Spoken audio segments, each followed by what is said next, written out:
എല്ലാവർക്കും good evening. ഇന്ന് നമ്മൾ ചർച്ച ചെയ്യാൻ പോകുന്ന ടോപ്പിക് എന്ന് പറയുന്നത് മൊബൈൽ ഫോൺ അഡിക്ഷൻ എന്നുള്ളതാണ്. നമുക്കറിയാം ഇന്നത്തെ കാലഘട്ടത്തില് ഏറ്റവും കൂടുതൽ ഒരു വില്ലനായിട്ട് തന്നെ മാറിക്കൊണ്ടിരിക്കുന്ന ഒരു ഘടകമാണ് മൊബൈൽ ഫോണിന്റെ അഡിക്ഷൻ. പണ്ടത്തെ കാലത്ത് നമ്മൾ സാധാരണ രീതിയിൽ സ്കൂൾ വിട്ട് വന്നു കഴിഞ്ഞാൽ കുട്ടികൾ പുറത്തേക്ക് പോയി കളിക്കും, അവരുടേതായിട്ടുള്ള കൂട്ടുകെട്ടുകളും കാര്യങ്ങളും ഒക്കെ ആയിട്ട് പോകുമായിരുന്നു. പക്ഷെ ഇന്ന് നോക്കുകയാണെന്നുണ്ടെങ്കിൽ ഒരു 4 ചുമരുകൾക്കുള്ളിൽ ഇരുന്നുകൊണ്ട് അവര് ഈ ഒരു ചെറിയൊരു സ്ക്രീനിൽ ഒരുപാട് സമയം സ്പെൻഡ് ചെയ്യുകയും അതൊരു പ്രശ്നമായിട്ട് മാറുകയും ചെയ്യുന്നുണ്ട്. അപ്പോ മൊബൈൽ ഫോൺ അങ്ങനെ ഒരു വില്ലനാണോ അതോ അത് നമ്മൾ ഉപയോഗിക്കുന്നതിന്റെ ആ ഒരു പ്രശ്നം കൊണ്ടാണോ ഈ ഒരു ഫീലിംഗ് ഇപ്പോ ഇന്നത്തെ സമൂഹത്തിൽ വന്നിരിക്കുന്നത് എന്നൊക്കെ നമുക്കൊന്ന് നോക്കാം. അതുപോലെ തന്നെ മൊബൈൽ ഫോൺ എങ്ങനെയാണ് എപ്പോഴാണ് നമ്മൾ ഒരു അഡിക്റ്റഡ് ആയി എന്നൊക്കെ പറയുന്നത്, ആ കാര്യങ്ങളും അതുപോലെ തന്നെ അതിൽ നിന്ന് ഒരു അഡിക്റ്റഡ് ആയിട്ടുള്ള കുട്ടീനെ എങ്ങനെ അതിൽ നിന്ന് നമുക്ക് തിരിച്ചു കൊണ്ടുവരാൻ പറ്റും എന്നുള്ള കാര്യങ്ങളൊക്കെ ഒന്ന് ഡിസ്കസ് ചെയ്യാം. ഞാൻ എൻ്റെ സ്ക്രീൻ ഷെയർ ചെയ്യാം.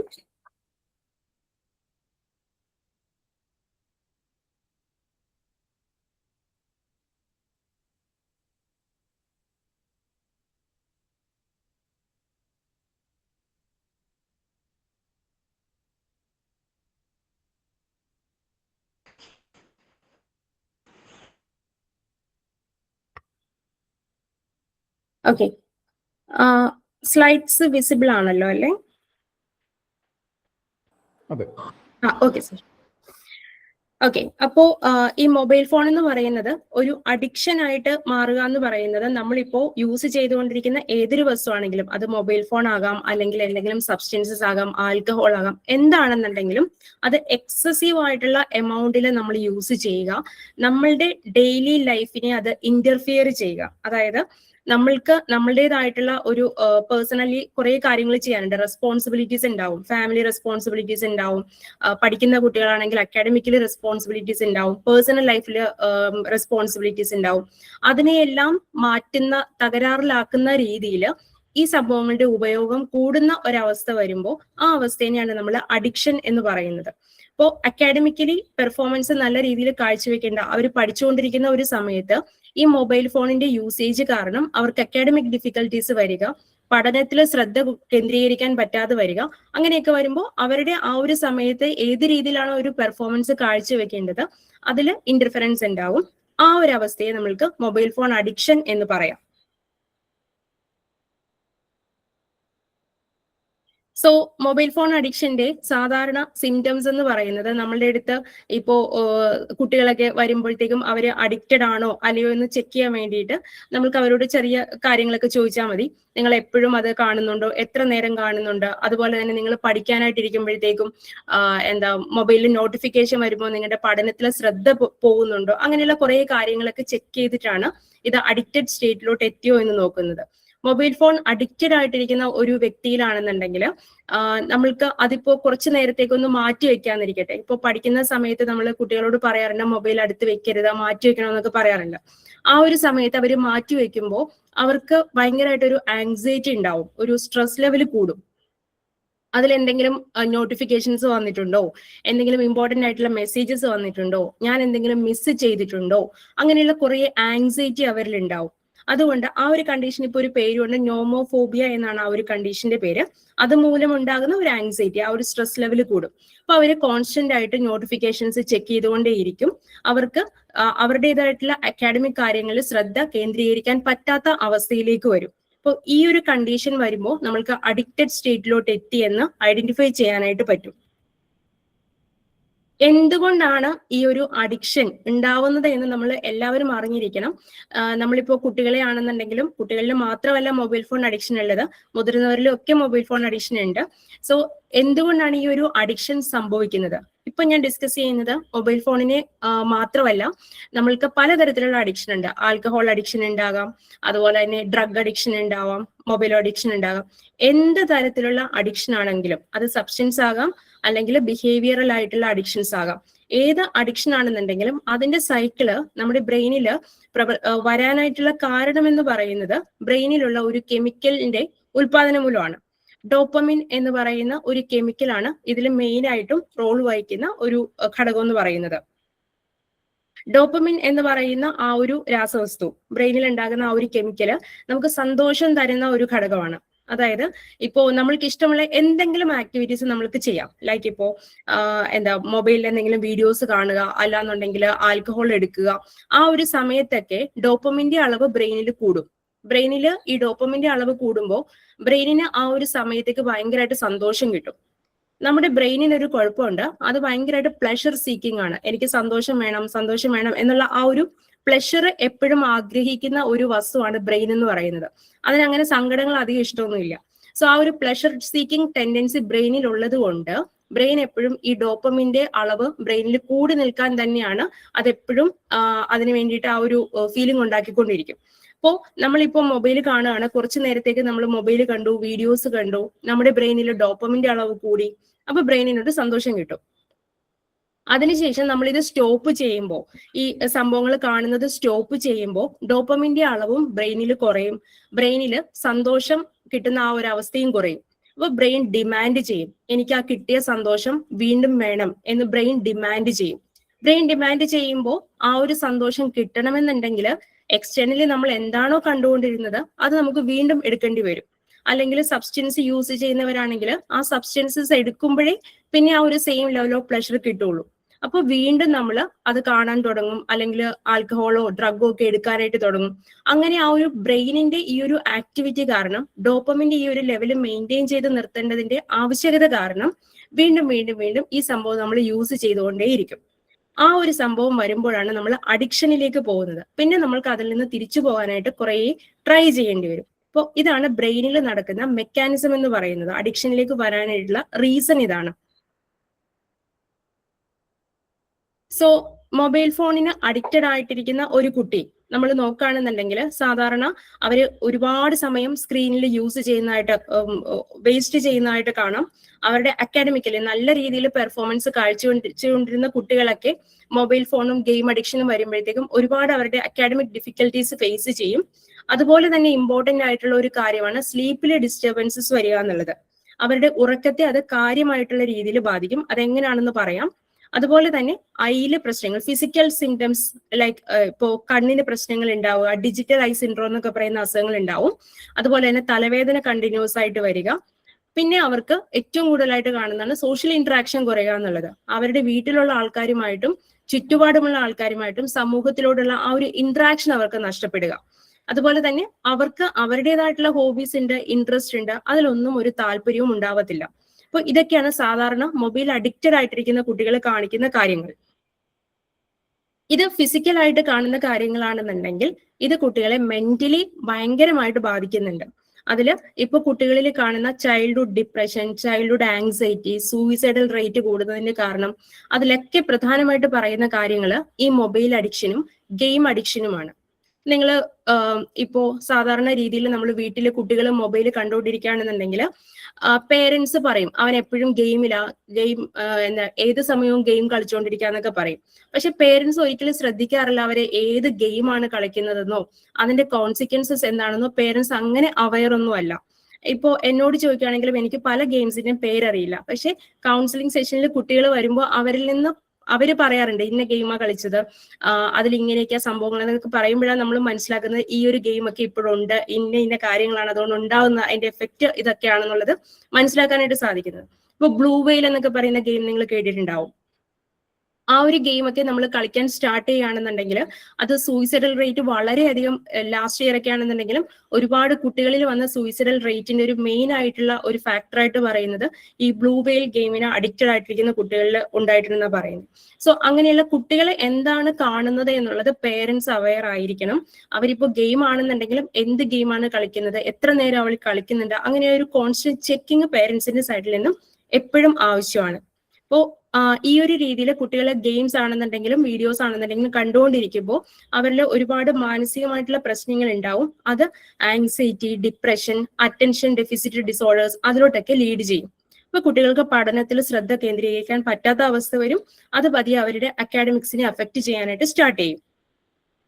പിന്നെ മുൻപ് പറഞ്ഞതുപോലെ ഫിസിക്കൽ സിംറ്റംസ് ഉണ്ടാവുക, അത് നമ്മൾ ഒരുപാട് നേരം അനങ്ങാതിരുന്ന് ടി വിയും മൊബൈലും ഒക്കെ കാണുകയാണെന്നുണ്ടെങ്കിൽ ഓഫ് കോഴ്സ് നമുക്ക് ഒബീസിറ്റി ഉണ്ടാവും, വണ്ണം കൂടും.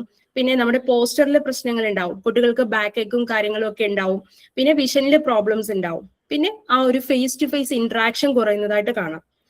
സാധാരണ രീതിയിൽ നമ്മൾ പറയാറുണ്ട്, ഒരു സ്ക്രീൻ ടൈം 3 വയസ്സിന് താഴെയുള്ള കുട്ടികളെ, 2-3 വയസ്സിന് താഴെയുള്ള കുട്ടികളാണെന്നുണ്ടെങ്കിൽ സ്ക്രീൻ ടൈം കംപ്ലീറ്റ്ലി ഒഴിവാക്കണമെന്നാണ് പറയുന്നത്. ആ ഒരു ഏജിലാണ് അവരുടെ ആ ഒരു സോഷ്യൽ സ്കിൽസും മൈൽ സ്റ്റോൺ ഡെവലപ്മെന്റും ഒക്കെ നടക്കുന്നത്. അതായത് ആ ഒരു സ്പീച്ച് ഡെവലപ്മെന്റ് ഒക്കെ നടക്കുന്നത്. നിങ്ങൾ വെർച്വൽ ഓട്ടിസം എന്ന് പറയുന്ന ഒരു ടേം കേട്ടിട്ടുണ്ടാവും. വെർച്വൽ ഓട്ടിസം എന്ന് പറഞ്ഞാൽ കുട്ടികളിൽ സോഷ്യൽ ഇന്ററാക്ഷൻസ് കുറയുക, അല്ലെങ്കിൽ സ്പീച്ചിൽ ഡെവലപ്മെന്റ് ഉണ്ടാവാതിരിക്കുക. സോ ഇങ്ങനെയുള്ള ഒരുപാട് പ്രശ്നങ്ങൾ, ഓട്ടിസ്റ്റിക് ഫീച്ചേഴ്സ് എല്ലാം കുട്ടികൾ കാണിക്കാൻ സ്റ്റാർട്ട് ചെയ്യും. ജെനറ്റിക്കലി അവർക്ക് അങ്ങനെ ഒരു പ്രശ്നം ഉണ്ടായിട്ടില്ല എന്നുണ്ടെങ്കിലും ഈ സ്ക്രീനിന്റെ കണ്ടിന്യൂസ് ആഫ്റ്റർ എഫക്റ്റ് കാരണം കുട്ടികളിൽ ഓട്ടിസത്തിന്റെ ഫീച്ചേഴ്സ് അവർ കാണിക്കാൻ തുടങ്ങും. ആ കണ്ടീഷനാണ് വെർച്വൽ ഓട്ടിസം എന്ന് പറയുന്നത്. ആ ഒരു സമയത്ത് ഈ സ്ക്രീനിന്റെ എക്സ്ട്രാ ആ ഒരു എക്സ്പോഷർ കാരണം കുട്ടികളിൽ നോർമൽ ആയിട്ട് നടക്കേണ്ട ഡെവലപ്മെന്റ്സ് എല്ലാം ഡിലേഡ് ആവും. സംസാരം അവർക്ക് കുറയും. കാരണം ആ ഒരു സമയത്താണ് മേജർ ഡെവലപ്മെന്റ്സ് എല്ലാം നടക്കേണ്ടത്. അപ്പോൾ അതെല്ലാം കുറഞ്ഞു വരും. മറ്റുള്ളവരുമായിട്ട് അവർ ഇന്ററാക്ട് ചെയ്യത്തില്ല, അങ്ങനെ അവർ ലാംഗ്വേജ് പഠിക്കത്തില്ല. അങ്ങനെ അവരുടെ മാനസികമായും ശാരീരികമായിട്ടുമുള്ള ഒരുപാട് ഡെവലപ്മെന്റ് എല്ലാം ഡിലേ ആവുന്ന ഒരു കണ്ടീഷനാണ് വെർച്വൽ ഓട്ടിസത്തിൽ വരുന്നത്. അത് മെയിനായിട്ടും ഈ സ്ക്രീനിന്റെ എക്സ്പോഷർ കാരണമാണ്. അതുപോലെ തന്നെ 3 to 8 ഇയേഴ്സിനുള്ള ഒരു ഏജ് ഗ്രൂപ്പ് ആണെന്നുണ്ടെങ്കിൽ നമ്മൾ പറയുന്നത് മാക്സിമം 1 മണിക്കൂറോ അല്ലെങ്കിൽ 1.5 മണിക്കൂറോ സ്ക്രീൻ അനുവദിക്കാം. അത് ടിവിയും മൊബൈലും ഒക്കെ കൂടിയാണ് പറയുന്നത്, അനുവദിക്കാമെന്നാണ് പറയുന്നത്. പക്ഷെ ഇന്ന് നമ്മൾ നോക്കുകയാണെന്നുണ്ടെങ്കിൽ ഓൾമോസ്റ്റ് അവർ സ്പെൻഡ് ചെയ്യുന്നത് 8 അവേഴ്സും 6 അവേഴ്സും ഒക്കെയാണ് മൊബൈലിന്റെയും സ്ക്രീനിന്റെയും മുമ്പിൽ ചെലവഴിക്കുന്നത്. അപ്പൊ അത് വളരെ അഡ്വേഴ്സ് ആയിട്ടുള്ള എഫക്റ്റ് ആണ് കുട്ടികളിലെ മെന്റലായിട്ടും ഫിസിക്കലായിട്ടും വരുത്തി ക്രിയേറ്റ് ചെയ്യുന്നത്. So digital I syndrome main ആയിട്ടും ഫിസിക്കലി കാണുന്ന ഒരു പ്രശ്നമാണ്. ഒരുപാട് നേരം നമ്മൾ മൊബൈലിന്റെ മുമ്പിൽ ഇരിക്കുകയാണെങ്കിലോ സ്ക്രീനിന്റെ മുമ്പിൽ ഇരിക്കുകയാണെന്നുണ്ടെങ്കിലോ ഐയുടെ ആ ഒരു ഡ്രൈ ഐസ് ഉണ്ടാകാം, അതുപോലെ തന്നെ ബ്ലഡ് വിഷനിൽ പ്രശ്നങ്ങൾ ഉണ്ടാകാം, ഹെഡ് ഏക്ക് ഉണ്ടാകാം, പിന്നെ കണ്ണ് പെട്ടെന്ന് ക്ഷീണിച്ച് അവർക്ക് ആ ഒരു ഉറക്കക്ഷീണമൊക്കെ വരും, പിന്നെ നെക്ക് ആൻഡ് ഷോൾഡറിന് ഡിസ്കംഫർട്ട് ഉണ്ടാവും. അതെല്ലാം അതുമൂലം ഉണ്ടാകുന്ന പ്രശ്നങ്ങളാണ്. നമ്മൾ സാധാരണ എപ്പോഴും പറയാറുണ്ട്, കുട്ടികളിൽ ഇപ്പോ പഠനത്തിൽ വൈകല്യങ്ങളായിട്ട് വരികയോ, പഠന വൈകല്യങ്ങളല്ല, പഠിക്കാനായിട്ട് ബുദ്ധിമുട്ട് അനുഭവപ്പെടുന്ന കുട്ടികൾ, അതുപോലെ തന്നെ ഭയങ്കരമായിട്ട് സ്ട്രെസ് അനുഭവിക്കുന്ന കുട്ടികൾ, ആങ്സൈറ്റി ഉള്ള കുട്ടികൾ, ഡിപ്രഷൻ ഉള്ള കുട്ടികൾ, അവരോടൊക്കെ പറയാറുള്ള ഒരു ഇമ്പോർട്ടന്റ് ആയിട്ടുള്ള കാര്യമാണ്, നിങ്ങൾ കിടക്കുന്നതിന് 1 മണിക്കൂർ മുൻപ് ബ്ലൂ ലൈറ്റ് എക്സ്പോഷർ സ്റ്റോപ്പ് ചെയ്യണമെന്നുള്ളത്. അതിന്റെ മെയിൻ ആയിട്ടുള്ള റീസൺ, ഈ നമ്മുടെ സ്ക്രീനിൽ നിന്ന് വരുന്ന ഈ ഒരു ബ്ലൂ ലൈറ്റ് കണ്ണുകളിൽ അടിക്കുമ്പോഴത്തേക്കും നമ്മുടെ ബോഡിയിൽ ഒരു ബയോളജിക്കൽ ക്ലോക്ക് ഉണ്ട്. അതിന്റെ പേരാണ് സർക്കാഡിയം റിതം. നമ്മൾ എക്സ്റ്റേണലി നമ്മുടെ റൂമിലൊക്കെ ക്ലോക്ക് ഉണ്ടാവും. അതുപോലെ തന്നെ നമ്മളുടെ ഫിസിക്കൽ ആയിട്ടുള്ളതും മെന്റൽ ആയിട്ടുള്ളതുമായ ആക്ടിവിറ്റീസിനെ കൺട്രോൾ ചെയ്യാനായിട്ട് നമ്മുടെ ബോഡിയിൽ ഒരു ക്ലോക്ക് ഉണ്ട്. അതിനെയാണ് സർക്കാഡിയം റിതം എന്ന് പറയുന്നത്. സോ ഈ രാത്രിയിൽ സൺലൈറ്റ് ഈവനിങ് ആവുന്ന സമയത്ത് സൺസെറ്റ് ഉണ്ടാവും. സൺസെറ്റ് ഉണ്ടാവുമ്പോൾ നമ്മുടെ കണ്ണുകൾ അതിനെ സെൻസ് ചെയ്യും, പുറത്ത് ഇരുട്ടായി എന്നുള്ള ഒരു സിഗ്നൽ നമ്മുടെ ബ്രെയിനിലേക്ക് കൊടുക്കും. ബ്രെയിനിൽ നിന്നും മെലറ്റോണിൻ എന്ന് പറയുന്ന ഒരു ഹോർമോൺ സെക്രീറ്റ് ചെയ്യും. ആ ഹോർമോൺ നമ്മളെ ഉറക്കത്തിലേക്ക് പതിയെ കൊണ്ടുപോകും. അതാണ് സാധാരണ സർക്കാഡിയം റിതത്തിൽ നടക്കുന്നത്. പക്ഷേ ഇപ്പോ സൺസെറ്റ് ആവുമ്പോഴത്തേക്കും നമ്മൾ മൊബൈലും ഫോണും ടിവിയും ഒക്കെ എടുക്കാനായിട്ട് സ്റ്റാർട്ട് ചെയ്യും. അതിൽ നിന്ന് വരുന്ന ബ്ലൂ ലൈറ്റ് നമ്മുടെ കണ്ണുകളിലോട്ട് പോകും. അപ്പൊ ബ്രെയിനിന് മനസ്സിലാവില്ല പുറത്ത് ഇരുട്ടായി എന്നും രാത്രിയായി കിടക്കാനുള്ള സമയമായി എന്നുള്ള ആ ഒരു സിഗ്നൽ സിസ്റ്റത്തിൽ പ്രശ്നങ്ങൾ ഉണ്ടാവും. അപ്പോൾ ബ്രെയിൻ മെലറ്റോണിൻ സെക്രീറ്റ് ചെയ്യുന്നത് പതിയെ സ്റ്റോപ്പ് ചെയ്യും, അത് ഡിലേ ചെയ്യും. ഇപ്പൊ നമ്മളൊരു 12 മണി 1 മണി രാത്രി വരെയൊക്കെ മൊബൈൽ കാണുകയാണെന്നുണ്ടെങ്കിൽ ആ മൊബൈൽ എപ്പോഴാണോ ഓഫ് ചെയ്യുന്നത് അതിനുശേഷം ഒരു 1 മണിക്കൂർ കഴിയുമ്പോഴായിരിക്കും മെലറ്റോണിൻ സെക്രീഷൻ നമ്മുടെ ബ്രെയിനിൽ നടക്കുന്നത്. അപ്പൊ അത് സെക്രീറ്റ് ചെയ്ത് കഴിയുമ്പോൾ നമ്മൾ കുറെ നേരം കഴിയുമ്പോഴത്തേക്കും പതിയെ ഉറക്കത്തിലേക്ക് പോകും. പക്ഷെ ഈ മെലറ്റോണിന്റെ ലെവല് നമ്മുടെ ഇതാണ് ആ ഒരു ഗ്രാഫ് എന്ന് പറയുന്നത്. സാധാരണ ഈവനിങ്ങില് ഈ ഒരു രീതിയിൽ മെലറ്റോണിൻ സെക്രീഷൻ സ്റ്റാർട്ട് ചെയ്യും. മിഡ് നൈറ്റ് ആവുമ്പോൾ അത് അതിന്റെ പീക്ക് ലെവലിലായിരിക്കും. രാവിലെ ആവുമ്പോൾ പതിയെ പതിയെ മെലറ്റോണിൻ കുറഞ്ഞ് നോർമൽ ലെവലിലേക്ക് വരും. അപ്പോൾ എക്സാക്ട്ലി ആ ഒരു മിഡ് നൈറ്റ് ടൈമിലാണ് മെലറ്റോണിൻ നല്ല രീതിയിൽ സെക്രീറ്റ് ചെയ്ത് നിൽക്കുന്നത്. അവിടെയാണ് നമ്മൾക്ക് പ്രോപ്പർ ആയിട്ടൊരു ഉറക്കം കിട്ടുന്ന ഒരു സ്റ്റേജ് എന്ന് പറയുന്നത്. പക്ഷെ നമ്മൾ ബ്ലൂ ലൈറ്റ് എക്സ്പോഷർ ഉണ്ടെന്നുണ്ടെങ്കിൽ ഈ പ്രൊഡക്ഷൻ സാധാരണ സ്റ്റാർട്ട് ചെയ്യുന്ന ഒരു രാവിലെ ഏർലി മോർണിംഗ് 2 മണിക്കോ 3 മണിക്കോ ഒക്കെ ആയിരിക്കും. നമ്മൾ എണീക്കുന്ന സമയമാകുമ്പോൾ, അതായത് രാവിലെ ഒരു 6-7 മണിയൊക്കെ ആകുമ്പോഴത്തേക്കും മെലറ്റോണിൻ സെക്രീഷൻ അതിന്റെ പീക്ക് ലെവലിലായിരിക്കും. അത് നമ്മളെ ഭയങ്കരമായിട്ട് ഡ്രൗസിനെസ് ഉണ്ടാക്കും. നമുക്ക് ഭയങ്കരമായിട്ട് ക്ഷീണം വരിക, രാത്രി നമ്മൾ പറയും രാത്രിയിൽ ഞാൻ ഉറങ്ങിയിട്ടും എനിക്ക് ഒരു എനർജി കിട്ടണില്ല, ഭയങ്കരമായിട്ട് ക്ഷീണം വരണു, വീണ്ടും ഉറക്കം വരണു എന്നൊക്കെ പറയും. അത് ഈ മെലറ്റോണിന്റെ ഈ ഒരു രീതിയിലുള്ള പ്രൊഡക്ഷൻ പ്രോപ്പർ ആയിട്ട് നടക്കാത്തത് കൊണ്ടാണ്. കുട്ടികളിൽ എന്തുകൊണ്ടാണ് ഇത് ഇമ്പോർട്ടന്റ് എന്ന് വെച്ചാൽ, നമ്മൾ ഉറക്കം കറക്റ്റ് ആയാൽ മാത്രമേ അവർ പകൽ സമയത്ത് കാണുകയും കേൾക്കുകയും ഒക്കെ ചെയ്ത കാര്യങ്ങൾ അവരുടെ ഷോർട്ട് ടൈം മെമ്മറിയിൽ നിന്നും ലോങ് ടൈം മെമ്മറിയിലേക്ക് സ്റ്റോർ ചെയ്ത് വെക്കാനായിട്ട് പറ്റുള്ളൂ. അപ്പോൾ കുട്ടികൾ പഠിക്കുന്ന കാര്യങ്ങൾ ഓർമ്മയിൽ നിൽക്കണമെന്നുണ്ടെങ്കിൽ ഉറക്കത്തിന്റെ സൈക്കിൾസ് കറക്റ്റ് ആവണം. ഉറക്കം ശരിയായില്ല എന്നുണ്ടെങ്കിൽ അവരുടെ ആ ഒരു ലോങ് ടൈം മെമ്മറിയിൽ ഇൻഫർമേഷൻ സ്റ്റോർ ചെയ്യില്ല. അപ്പൊ പഠിക്കുന്ന കാര്യങ്ങൾ ആ ഒരു സമയത്തേക്ക് അവർക്ക് പ്രൊഡ്യൂസ് ചെയ്യാം. ചിലപ്പോൾ എക്സാം ജയിച്ചു എന്നിരിക്കും, പക്ഷെ ലോങ് ടേം മെമ്മറിയിൽ അത് സ്റ്റോർ ചെയ്യാനായിട്ട് ഡിഫിക്കൽട്ടീസ് ഉണ്ടാവും. അപ്പോൾ ഈ ബ്ലൂ ലൈറ്റ് എക്സ്പോഷർ അതുകൊണ്ട് കിടക്കുന്നതിന് 1 മണിക്കൂർ മുൻപ് സ്റ്റോപ്പ് ചെയ്യണമെന്നുള്ളത് വളരെ ഇമ്പോർട്ടന്റ് ആയിട്ടുള്ള ഒരു കാര്യമാണ്.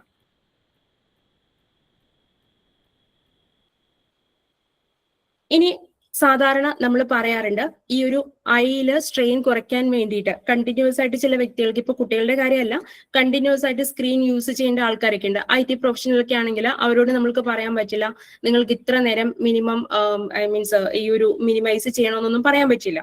അപ്പൊ അങ്ങനെയുള്ളവർക്ക് നമുക്ക് ചെയ്യാൻ പറ്റുന്നത് അവരെ എൻകറേജ് ചെയ്യുക. 20-20 മിനിറ്റ്സ് റൂൾ ഉണ്ട്. അതായത് ഇപ്പൊ 20 മിനിറ്റ്സ് അവര് സ്ക്രീൻ യൂസ് ചെയ്യുകയാണെന്നുണ്ടെങ്കിൽ കുറച്ചു നേരത്തേക്ക് ജസ്റ്റ് ഒരു ഡിസ്റ്റന്റ് ഒബ്ജക്റ്റിനെ ഫോക്കസ് ചെയ്തിരുത്താൻ നോക്കിയിരിക്കാൻ പറയാറുണ്ട്. അതായത് കുറെ നേരം 20 മിനിറ്റ്സ് നിങ്ങൾ സ്ക്രീൻ യൂസ് ചെയ്തു, ഇനി ഒരു 15 മിനിറ്റ്സോ അല്ലെങ്കിൽ 10 മിനിറ്റ്സോ അറ്റ്ലീസ്റ്റ് ഒരു ഡിസ്റ്റന്റ് ഒബ്ജക്റ്റിനെ നോക്കിയിരിക്കുക. സോ ദാറ്റ് അവിടെ ഒരു ബ്രേക്ക് വരുന്നുണ്ട്, അവരുടെ ആ ഒരു ഐക്ക് അവർ കൊടുക്കുന്ന സ്ട്രെയിൻ കുറച്ചു കൊണ്ടുവരാനായിട്ട് സാധിക്കും. പിന്നെ നമ്മൾ മൊബൈൽ ആണെങ്കിലും സംഭവങ്ങളൊക്കെ യൂസ് ചെയ്യുന്ന സമയത്ത് പ്രോപ്പർ ആയിട്ടുള്ള ലൈറ്റിംഗ് ഉണ്ടാവുക, ആ ഗ്ലെയർ അടിക്കുന്നത് നിർത്തുക. അതുപോലെ തന്നെ പൊസിഷൻ, സ്ക്രീനിന്റെ പൊസിഷനൊക്കെ പ്രോപ്പർ ആക്കി വെക്കുക എന്നുള്ളത് ഇമ്പോർട്ടന്റ് ആണ്. ഹെൽത്തി സ്ലീപ്പ് റൊട്ടീൻ ഉണ്ടാക്കുക എന്നുള്ളതാണ് ഏറ്റവും ഇമ്പോർട്ടന്റ് ആയിട്ടുള്ള ഒരു കാര്യം. നമ്മൾ ഈ ഒരു സ്ക്രീനിൽ നിന്നും മാറ്റണമെന്നുണ്ടെങ്കിൽ വേറെ എന്തെങ്കിലും ആക്ടിവിറ്റീസ് കൊണ്ടുവരണം. അതായത് ഇപ്പൊ നമ്മൾ കുട്ടികളോട് പറയുകയാണ് നിങ്ങൾ എന്താണ് സ്ക്രീൻ കാണരുത്, TV കാണരുത്, മൊബൈൽ കാണരുത് എന്നൊക്കെ നമ്മൾ പറയും. പക്ഷെ അവരെപ്പോഴും പറയുന്ന ഒരു കാര്യമുണ്ട്, എനിക്ക് ബോറടിക്കുന്നു. അപ്പൊ ഈ ബോറടിക്കുന്ന സമയത്ത് അവര് വേറെ എന്ത് ചെയ്യിപ്പിക്കാൻ പറ്റും എന്നുള്ളത് നമ്മൾ പറയാറില്ല. നമ്മൾ സാധാരണ അവരോട് പറയുന്ന ആകെ ഇതാണ്, നിങ്ങൾ TV നിർത്തുക, അത് ഓഫ് ചെയ്യും, ബാക്കി പോയിരുന്നു പഠിക്കുന്നുള്ളത്. അല്ലാതെ ആ ബോറടിക്കുന്നു എന്ന് പറയുമ്പോൾ അത് നമ്മൾ അക്നോളജ് ചെയ്യാറില്ല. ഒരു കാര്യം മനസ്സിലാക്കേണ്ടത്, ഏത് കുട്ടിയാണോ എനിക്ക് ബോറടിക്കുന്നു എന്ന് പറയുന്നത് ആ കുട്ടികളുടെ ക്രിയേറ്റിവിറ്റി കൂടുതലായിരിക്കും എന്നാണ് സ്റ്റഡീസ് പറയുന്നത്. അപ്പൊ ബോറടിച്ചാൽ അവരുടെ ക്രിയേറ്റിവിറ്റി ഏറ്റവും കൂടിയ രീതിയിൽ അവർക്ക് എന്തെങ്കിലും രീതിയിൽ ക്രിയേറ്റീവ് ആയിട്ട് ചെയ്യാൻ പറ്റുമെന്നാണ് പറയുന്നത്. അപ്പൊ അത് അവരുടെ ക്രിയേറ്റിവിറ്റി എന്താണ് എന്ന് ഐഡന്റിഫൈ ചെയ്ത് അതിനെ എൻകറേജ് ചെയ്ത് കൊണ്ടുവരേണ്ടത് പേരൻസ് ആണ്. ഇപ്പൊ ബോറടിക്കും എന്ന് പറയുമ്പോഴേ നമ്മൾ കുറച്ചു നേരം പോയി TV കണ്ടോ അല്ലെങ്കിൽ കുറച്ചു നേരം പോയി മൊബൈൽ നോക്കിക്കോ എന്നാണ് സാധാരണ പറയുന്നത്. അതിന് പകരം അവരുടെ ആ ഒരു ക്രിയേറ്റിവിറ്റിയെ പ്രൊഡക്റ്റീവ് ആയിട്ടുള്ള രീതിയിൽ കൊണ്ടുവരിക എന്നുള്ളത് വളരെ ഇമ്പോർട്ടന്റ് ആയിട്ടുള്ള ഒരു കാര്യമാണ്.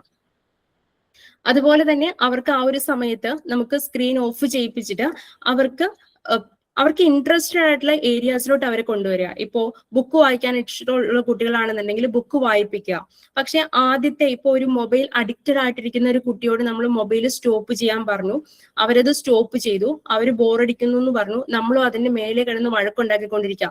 ഇച്ചിരി നേരം മൊബൈൽ ഓഫ് ചെയ്താൽ നിനക്ക് ബോറടി ആവും എന്നുള്ള രീതിയിൽ നമ്മൾ ആർഗ്യുമെന്റ് നടത്തിക്കൊണ്ടിരുന്നാൽ അത് കുട്ടികളെ റിവെഞ്ച് ഉണ്ടാക്കാനായിട്ടുള്ള ഒരു കാരണമായിട്ട് മാറും. മറിച്ച് നമ്മൾ ആ കുട്ടിയുടെ കൂട്ടത്തിൽ കുറച്ചു നേരം സ്പെൻഡ് ചെയ്യാനായിട്ട് നോക്കുക. അവർക്കിപ്പോ ഇൻട്രസ്റ്റഡ് ആയിട്ട് തോന്നുന്ന ഒരു ഏരിയ, ബുക്ക് വായിക്കാൻ ഇൻട്രസ്റ്റ് ആണെങ്കിൽ നമ്മൾ അവരുടെ കൂട്ടത്തിൽ ആദ്യത്തെ കുറച്ച് നാളെങ്കിലും നമ്മൾ അവരുടെ കൂട്ടത്തിൽ ഇരിക്കേണ്ടി വരും. ആ ഒരു 5-10 മിനിറ്റ് ഇരുന്ന് അവരെ ആ ഒരു റീഡിങ് ഹാബിറ്റിലേക്ക് കൊണ്ടുവരേണ്ടത് ആവശ്യമാണ്. മറിച്ച് അവരെ ആ ഒരു ലോൺലിനെസ് ഫീൽ ചെയ്യിപ്പിച്ചാൽ വീണ്ടും അവർ ആ അഡിക്ഷൻ ടെൻഡൻസി കാണിക്കുകയും വീണ്ടും ആ ഒരു സ്ക്രീനിലേക്ക് പോവുകയും ചെയ്യും. അതുപോലെ തന്നെ മോഡലിംഗ് ബിഹേവിയർ എന്നുള്ളത് വളരെ ഇമ്പോർട്ടന്റ് ആയിട്ടുള്ള ഒരു കാര്യമാണ്. നമ്മൾ കുട്ടികളോട് സാധാരണ പറയും മൊബൈൽ ഓഫ് ചെയ്യൂ, TV ഓഫ് ചെയ്യൂ എന്ന് പറയും. പക്ഷെ നമ്മൾ പറയുന്നത് അത് ചെയ്തുകൊണ്ടായിരിക്കും. നമ്മളുടെ കയ്യിൽ മൊബൈൽ ഉണ്ടാവും, ആ മൊബൈൽ കണ്ടുകൊണ്ടായിരിക്കും നമ്മൾ അവരോട് പറയുന്നത് നീ പോയി കിടക്കൂ, മൊബൈൽ ഓഫ് ചെയ്യുന്നുള്ളത്. അപ്പോൾ അവരെപ്പോഴും കണ്ടുപഠിക്കുന്ന മോഡൽസ് നമ്മളാണ് എന്നുള്ളത് നമ്മൾ മനസ്സിലാക്കണം. ഇപ്പോൾ കുട്ടികളോട് പറയുമ്പോൾ നമ്മൾ ആ പ്രവർത്തികൾ ചെയ്ത് കാണിച്ചുകൊണ്ടായിരിക്കണം അവർക്ക് റോൾ മോഡൽ ആവേണ്ടത്. അതുകൊണ്ട് പേരൻസിൽ ഈ ഹാബിറ്റ് ആദ്യം മാറ്റിയെടുക്കുക എന്നുള്ളത് ഇമ്പോർട്ടന്റ് ആണ്. നമ്മളെ കണ്ടുപഠിച്ചുകൊണ്ടായിരിക്കും അവർ ചെയ്യുന്നത്. നമ്മൾ ചെയ്യുന്നത് എന്താണോ അത് ഇമിറ്റേറ്റ് ചെയ്യുന്നതായിരിക്കും ആദ്യത്തെ കുറെ ഘട്ടങ്ങളിൽ കുട്ടികൾ ചെയ്യുന്നത്. നമ്മളൊരു റോൾ മോഡൽ ആവണം എന്നുണ്ടെങ്കിൽ ആദ്യം നമ്മളുടെ ഹാബിറ്റ്സിൽ ചേഞ്ചസ് കൊണ്ടുവരണം. സാധാരണ ഈ മൊബൈൽ അഡിക്ഷന്റെ ക്ലാസ് എടുക്കുമ്പോൾ കുട്ടികളൊക്കെ പറയാറുള്ള ഒരു കാര്യമാണ്, ഞങ്ങൾ മൊബൈൽ കണ്ടുകൊണ്ടാണല്ലോ ഉറങ്ങുന്നത്, ഞങ്ങൾക്ക് ഉറക്കത്തിൽ പ്രശ്നങ്ങളൊന്നും ഉണ്ടാവാറില്ലല്ലോ, സാധാരണ മൊബൈൽ കണ്ടാലേ എനിക്ക് ഉറക്കം വരുള്ളൂ, അങ്ങനെയൊക്കെ സാധാരണ കുട്ടികൾ പറയാറുണ്ട്. സോ എന്തുകൊണ്ടാണ് ഈ ഒരു രീതിയിൽ അവർ പറയുന്നത്? നമ്മളിപ്പോ പറഞ്ഞു ഉറക്കത്തിന് ഇത്രമാത്രം ഇമ്പോർട്ടന്റ് ഉണ്ടെന്നും മൊബൈൽ കാണുകയാണെന്നുണ്ടെങ്കിൽ അത് ഉറക്കത്തെ അഫക്ട് ചെയ്യുമെന്നൊക്കെ പറഞ്ഞു. പക്ഷെ കുട്ടികൾ സാധാരണ പറയും, കുട്ടികളെല്ലാം മുതിർന്നവരും പറയാറുണ്ട്, നമ്മൾ മൊബൈൽ കണ്ടുകൊണ്ടിരിക്കുമ്പോൾ ഉറങ്ങിപ്പോവും, അല്ലെങ്കിൽ എനിക്ക് ഉറക്കം കിട്ടാറില്ല എന്നൊക്കെ പറയും. എന്തുകൊണ്ടാണെന്ന് വെച്ചാല് മൊബൈലോ സ്ക്രീനോ ഏതെങ്കിലും എക്സ്പോഷർ കണ്ടിന്യൂസ് ആയിട്ട് നമുക്ക് കണ്ടുകൊണ്ടിരിക്കുകയാണെന്നുണ്ടെങ്കിൽ അവിടെ നമുക്കൊരു ഇൻഫർമേഷൻ ഓവർലോഡ് ഉണ്ടാവും. ആ ഒരു കണ്ടിന്യൂസ് എക്സ്പോഷർ കാരണം നമ്മുടെ കണ്ണുകളിൽ സ്ട്രെയിൻ കൂടുകയാണ്. ആ കണ്ണുകളിൽ സ്ട്രെയിൻ കൂടുമ്പോൾ ആ ഒരു സ്ട്രെയിൻ കാരണം, ആ ഒരു ഫറ്റീഗ് കാരണം നമ്മൾ ഉറക്കത്തിലേക്ക് പോകുന്നതാണ്. നമ്മൾ ഫിസിക്കലി ആ ഒരു രീതിയിൽ നമ്മൾ ഉറക്കത്തിലേക്ക് പോയാലും ഇന്റേണലി നമ്മുടെ ബ്രെയിൻ ആ സമയത്തും ആക്റ്റീവ് ആയിരിക്കും. മുൻപ് ഞാൻ പറഞ്ഞതുപോലെ മെലറ്റോണിന്റെ പ്രൊഡക്ഷൻ പ്രോപ്പറായിട്ട് നടക്കത്തില്ല, ബ്രെയിനിന്റെ ഫങ്ഷൻസ് പ്രോപ്പറായിട്ട് നടക്കത്തില്ല, ബ്രെയിൻ റിമെയിൻസ് ആക്റ്റീവ് ആയിരിക്കും ആ ഒരു സമയത്തും. പക്ഷെ നമ്മൾ ഫിസിക്കലി ടയേർഡ് ആവും, അത് നമ്മൾ കണ്ട് ഉറങ്ങിപ്പോവും. ഇന്റേണലി ഓർഗൻസ് അതേപോലെ തന്നെ ആ ഒരു ആക്ടിവിറ്റി ലെവൽ ഇൻടാക്റ്റ് ആയിരിക്കും. സോ അതുകൊണ്ട് അത് ഉറക്കത്തിന്റെ സൈക്കിൾസ് പ്രോപ്പറായിട്ട് നടക്കാനായിട്ട് ഹെൽപ്പ് ചെയ്യില്ല. നമ്മളുടെ ആ ഒരു മെമ്മറി കൺസോളിഡേഷനും അതൊന്നും പ്രോപ്പറായിട്ട് നടക്കത്തില്ല. അതുകൊണ്ട് ഇപ്പോ നമ്മൾ സാധാരണ ആരെങ്കിലും പറയുകയാണെങ്കിൽ ഞാൻ കണ്ടുകൊണ്ട് ഉറങ്ങിപ്പൊക്കോളും എന്ന് പറഞ്ഞാൽ അത് നമ്മൾക്ക് ആക്സെപ്റ്റ് ചെയ്യാൻ ഒരു എന്താ പറയുന്നത്, നല്ല രീതിയിൽ പ്രോപ്പറായിട്ട് അവർക്കൊരു സ്ലീപ്പ്, ക്വാളിറ്റി സ്ലീപ്പ് വേണമെന്നുണ്ടെങ്കിൽ ആ പറയുന്ന കാര്യം നമ്മൾക്ക് ആക്സെപ്റ്റ് ചെയ്യാൻ പറ്റാത്ത ഒരു കാര്യമാണ്. മെന്റൽ ഓവർ സ്റ്റിമുലേഷൻ, അത് സോഷ്യൽ മീഡിയയുടെ എക്സ്പോഷർ കാരണം ഗെയിമിങ്ങോ അല്ലെങ്കിൽ ഫ്ലഡ്സ് ഓഫ് മെസ്സേജസ് നമുക്ക് എപ്പോഴും കിട്ടിക്കൊണ്ടിരിക്കും, ഇൻഫർമേഷൻ ഓവർലോഡ് ആവും. അത് നമ്മൾ ഭയങ്കര സ്ട്രെസ്ഡ് ആയിട്ടിരിക്കുകയാണ്, ആൻഷ്യസ് ആയിട്ടിരിക്കുകയാണ്, അല്ലെങ്കിൽ വേറെ എന്തെങ്കിലും ഭയങ്കരമായിട്ട് മെന്റലി എക്സോസ്റ്റഡ് ആണെന്നുണ്ടെങ്കിൽ കുറച്ചു നേരം നമ്മൾ ഈ സോഷ്യൽ മീഡിയ എടുത്ത് അതിൽ ഏതെങ്കിലും വീഡിയോസ് കാണുമ്പോഴോ അല്ലെങ്കിൽ മൂവീസ് കാണുമ്പോഴോ നമ്മൾ അതിൽ നിന്ന് ഡിസ്ട്രാക്റ്റഡ് ആയി ഈ ഒരു കാര്യത്തിലേക്ക് നമ്മുടെ ശ്രദ്ധ കൊണ്ടുവരാനായിട്ട് ഹെൽപ്പ് ചെയ്യും. അപ്പൊ നമ്മുടെ ആങ്സൈറ്റി ലെവലും ആ ഒരു സ്ട്രെസ് ലെവലും കുറയുന്നതായിട്ട് കാണാം. പക്ഷെ അത് ഒരുപാട് നേരം നമ്മൾ അതിലോട്ട് കണ്ടിന്യൂസ് ആയിട്ട് കണ്ടുകൊണ്ടിരിക്കുകയാണെന്നുണ്ടെങ്കിൽ ഇന്റേണൽ ഓർഗൻസിനെ അത് അഫക്റ്റ് ചെയ്യും. അതുപോലെ തന്നെ അത് നമുക്ക് മാറ്റിവെച്ചാൽ വീണ്ടും ആ ഒരു ആങ്സൈറ്റിയിലേക്ക് പോകുന്നതായിട്ട് കാണാം. കുറച്ചു നേരത്തേക്ക് അത് നമ്മൾക്ക് ഒരു റിലാക്സേഷൻ മോഡിലേക്ക് നമ്മളെ എത്തിക്കുമെങ്കിലും അതിന്റെ ഒരു ലോങ് ടേം എഫക്റ്റ് എടുത്ത് നോക്കുമ്പോൾ ആങ്സൈറ്റിയും ഡിപ്രഷനും ഇത് കാരണം ഉണ്ടാവുന്നതായിട്ടാണ് കാണുന്നത്. അതുകൊണ്ട് എന്തും നമ്മൾ മിനിമലി യൂസ് ചെയ്യുന്ന ഓക്കെയാണ്. കണ്ടിന്യൂസ് എക്സ്പോഷർ അത് ബോഡിക്ക് ഹാംഫുൾ ആയിട്ട് തന്നെയാണ് കാണുന്നത്. എന്തൊക്കെ പ്രാക്ടിക്കൽ സ്ട്രാറ്റജീസ് ആണ് ആസ് എ പേരന്റ് നമ്മൾക്ക് ഇതിന് ചെയ്യാനായിട്ട് പറ്റുന്നത്? ഇൻ കേസ് ഒരു കുട്ടി മൊബൈൽ അഡിക്റ്റഡ് ആണ് എന്ന് ഐഡന്റിഫൈ ചെയ്യുകയാണെന്നുണ്ടെങ്കിൽ പേരന്റ് എന്നുള്ള നിലയ്ക്ക് നമ്മൾക്ക് ഏറ്റവും ആദ്യം ഐഡന്റിഫൈ ചെയ്യേണ്ടത് കുട്ടിക്ക് വേറെ എന്തെങ്കിലും തരത്തിലുള്ള പ്രശ്നങ്ങളുണ്ടോ, ലൈക്ക് ഇപ്പോ അക്കാഡമിക് ഡിഫിക്കൽറ്റിയോ ലേണിംഗ് ഡിസബിലിറ്റി, എഴുതാനും വായിക്കാനും ഒക്കെയുള്ള ബുദ്ധിമുട്ടുകൾ കുട്ടിക്കുണ്ടോ, അവന്റെ ഏജിനനുസരിച്ച് കുട്ടിക്ക് എഴുതാനും വായിക്കാനുമായിട്ടുള്ള ബുദ്ധിമുട്ടുകളുണ്ടോ, അല്ലെങ്കിൽ ADHD നിങ്ങൾ കേട്ടിട്ടുണ്ടാവും, attention deficit hyper active disorder, അതായത് കുട്ടികൾക്ക് ഭയങ്കരമായിട്ട് പിരിപിരിപ്പ് സ്വഭാവമുള്ള കുട്ടികളെ കണ്ടിട്ടുണ്ടാവും. അല്ലെങ്കിൽ ക്ലാസ്സിൽ അറ്റൻറ്റീവ് ആയിട്ടിരിക്കാൻ അവർക്ക് പറ്റത്തില്ല, അടുത്തുള്ള കുട്ടികളെ തോണ്ടിക്കൊണ്ടിരിക്കുക, ക്ലാസ്സിൽ ടീച്ചർ ക്ലാസ് എടുത്തുകൊണ്ടിരിക്കുമ്പോഴത്തേക്കും പുറത്തേക്ക് നോക്കിയിരിക്കുക, അവർക്ക് ക്ലാസ്സിൽ അറ്റൻഷൻ കൊടുക്കാൻ പറ്റാത്ത ഒരു കണ്ടീഷനാണ് ADHD എന്ന് പറയുന്നത്. ക്ലാസ്സിലല്ല, അവരുടെ ബാക്കിയുള്ള കാര്യങ്ങളിൽ അവർക്ക് ശ്രദ്ധ കേന്ദ്രീകരിച്ച് ആക്ടിവിറ്റീസിലൊന്നും പ്രോപ്പറായിട്ട് ശ്രദ്ധിക്കാൻ പറ്റുന്നില്ല, ഭയങ്കരമായിട്ട് പിരിപിരിപ്പ് സ്വഭാവം കാണിക്കുക, ആ ഒരു കണ്ടീഷനാണ് ADHD എന്ന് പറയുന്നത്. സോ കുട്ടി എന്തുകൊണ്ടാണ് ഈ സ്ക്രീനിലേക്ക് പോകുന്നത് എന്നുള്ളതിന് ആദ്യം നമ്മൾ മനസ്സിലാക്കേണ്ടത് കുട്ടികൾക്ക് ഇങ്ങനെയുള്ള എന്തെങ്കിലും പ്രശ്നങ്ങൾ ഉണ്ടോ എന്നുള്ളതാണ്.